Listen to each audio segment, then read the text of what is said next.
The afternoon sun poured gently through the wide glass windows of a bustling clothing store, where laughter and chatter mixed with the rustling of hangers. It was just another ordinary day, until chaos broke out in the corner near the checkout counter. A fragile-looking young girl in a wheelchair sat trembling, her wide blue eyes glistening with tears, while a furious store manager towered over her, holding a small necklace in his fist. The girl tried to explain something, but her words came out in soft gasps, drowned by the crowd's murmurs. Shoppers whispered and pulled out their phones, ready to record another moment of judgment, another viral moment of cruelty disguised as curiosity. No one stepped forward, until one man did.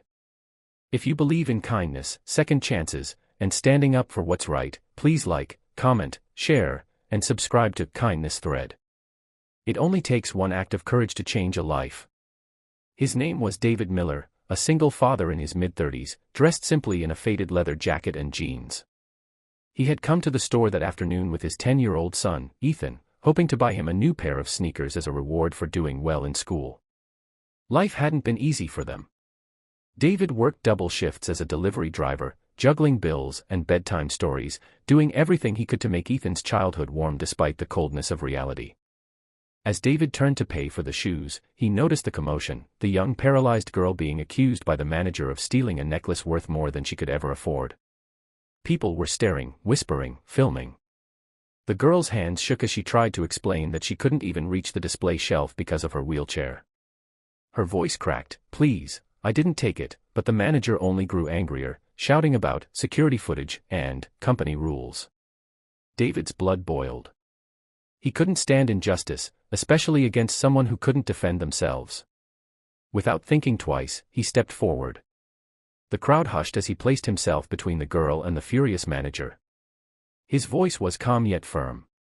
He told the manager to stop yelling and reminded him that accusing someone, especially a young disabled girl, without proof was cruel and humiliating. The manager snapped back, pointing at the necklace and saying it fell from under her blanket. But David noticed something: the tag was still on the chain, and the security seal was intact. It couldn't have been stolen, it had simply dropped from a nearby counter. David gently picked up the necklace and placed it back on the glass display.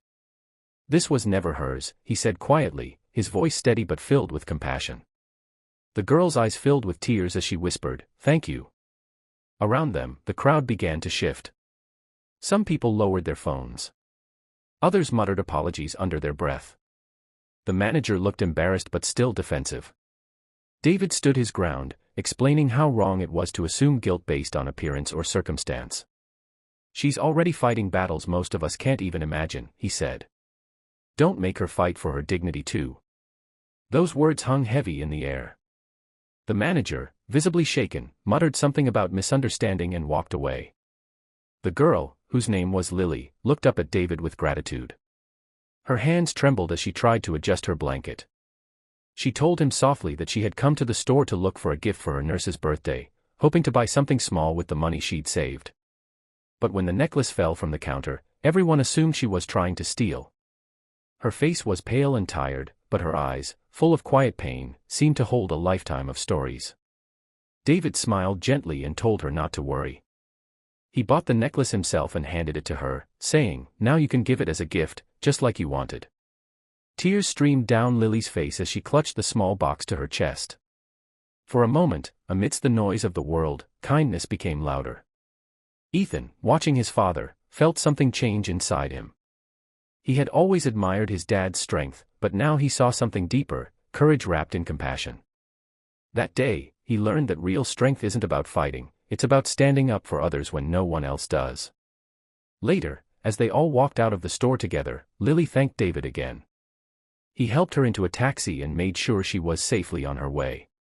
He didn't know anything more about her, where she came from, who her family was, or how she'd ended up in that situation. He only knew he had done what was right. But what David didn't know was that this small act of kindness was about to change his life forever.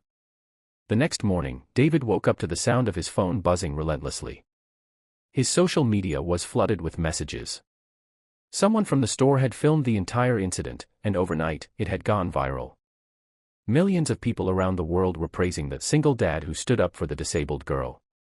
News channels wanted interviews, local papers wanted stories. But David wasn't interested in fame. He just wanted to get back to work and take care of Ethan.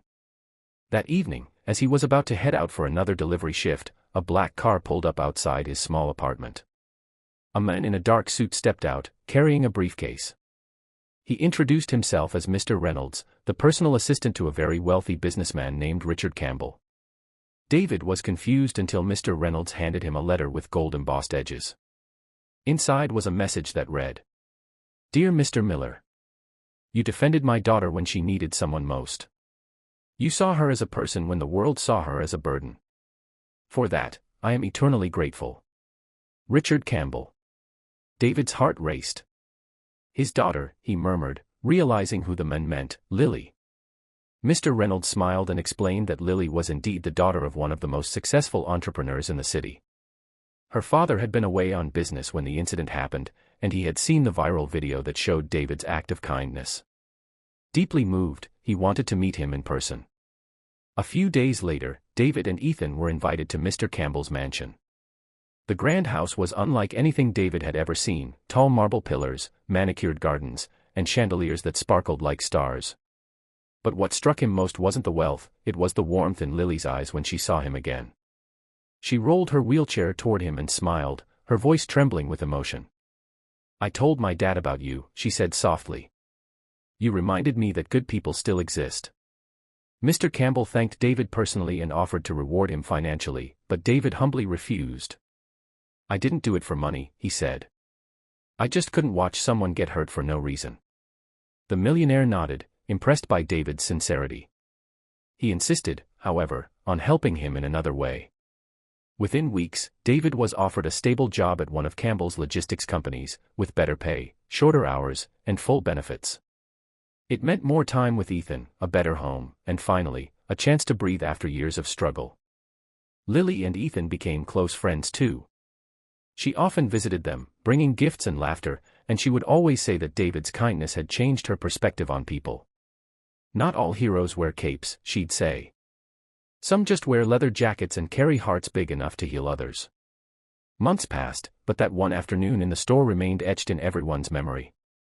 It wasn't about the viral fame or the millionaire's gratitude, it was about a simple truth that David had lived by: kindness is free, but its impact is priceless.